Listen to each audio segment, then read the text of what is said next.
سوال یہاں پر یہ ہے کہ لوگ کہتے ہیں مسلمانوں کی غربت کی حالت مذہبی علم ہے، کیا یہ صحیح ہے؟ مسلمانوں کی غربت کی وجہ دین نہیں ہے بلکہ دین سے دوری ہے، اور اسی طرح سے دنیاوی علوم میں ان کی پستی ہے۔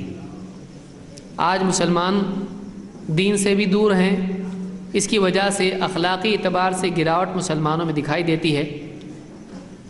دنیا کی قومیں آپ دیکھیے، چاہے وہ امریکہ ہو یا جاپان ہو یا کوئی اور ملک ہو، وہاں پہ آپ کو دکھائی دے گا کہ ورک ایتھکس کے اعتبار سے زبان کی اہمیت کے وعدے کو نبھانا، اور اسی طرح سے محنت کے بالکل ڈیڈ لائنز کا خیال رکھنا، اور اس طرح سے بہت ساری چیزیں ہیں، ان کی وہاں پر پاسداری پائی جاتی ہے۔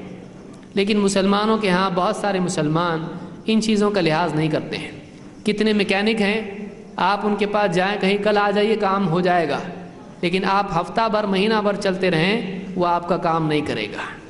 کتنے قرض لینے والے ہیں، آپ کے پاس آئیں گے، قرض لیں گے کہ مجھ کو فلاں کام کرنا ہے، قرض دیجئے، پھر آپ اس کے پاس زندگی بھر اس کے چکر کاٹتے رہیں، آپ کا قرض آپ کو ملنے والا نہیں، بلکہ لیتے وقت وہ غلام بن کے آئے گا، اور جب آپ اس کے پاس لینے کے لیے جائیں گے وہ آپ کا مالک بن جائے گا کہ آپ اگر جاتے ہو گھر پہ تو ٹھیک ہے، ورنہ دیکھیے پوری بستی کو میں جمع کروں گا۔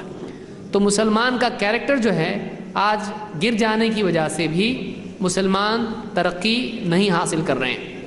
اور اس میں دوسری بات یہ ہے کہ دنیاوی علوم کے اعتبار سے بھی مسلمان آج پیچھے ہیں۔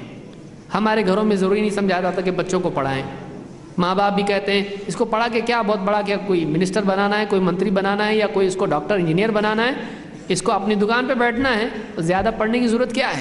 تو بہت سارے نوجوان آج پڑھائی نہیں کرنے کی وجہ سے دنیاوی اعتبار سے بھی جاہل ہوتے ہیں، اور ان کے لیے دنیا میں بھی چلنا مشکل ہو جاتا ہے۔ کچھ نوجوان ہیں جو ماں باپ کی لاپرواہی کی وجہ سے یا غربت کی وجہ سے بھی آگے نہیں پڑھ پاتے ہیں، اور اس کی وجہ سے وہ نقصان ان کو ہوتا ہے۔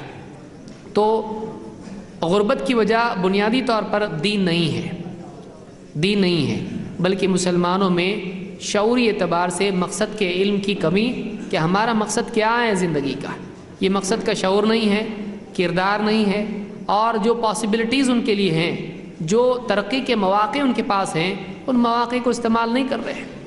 آپ بتائیے، کیا پڑھنا لکھنا منع ہے ہمارے ملک میں؟ لیکن کتنے لوگ ہیں جو اس بارے میں پرواہ نہیں کرتے ہیں۔ تو ایجوکیشن کی کمی بھی بہت بڑا سبب ہمارے یہاں پر ہے ترقی نہیں کرنے کا۔